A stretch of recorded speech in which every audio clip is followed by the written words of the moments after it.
Hey there, welcome back guys. This video is for those that have the Osmo Action 4 and want to remove the door so that you can attach accessories to it. Okay, whether it's a DJI mic or something else that goes via USB-C.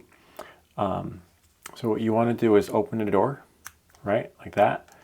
And then most likely you would think you pull, but what you're going to do is you're going to have it open, right, and then just slowly, right, and lightly, very gently, just bend back like that. See that? And you notice, I don't know if you've had the Osmo Action 3, but this one's a little bit chunkier and meatier on the hinges. So they made it a little bit thicker. But I'd say it's more robust, but still goes on the same way. So to put it back, right, you just do this, push it, hold the door, and you'll hear it snap.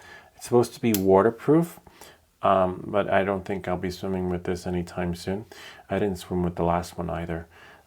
So you open it, remember, and then snap it back, and that's it. And then you put this in a safe place. Ideally for me, not there since I solder a lot, but for you, you know, someplace where you can remember. And that's it. I hope this video helped you and you're better able to attach additional accessories to your DJI Osmo Action 4. If you have any questions or comments, feel free to leave them down below, or ideas for other videos, and I'll see you all next time.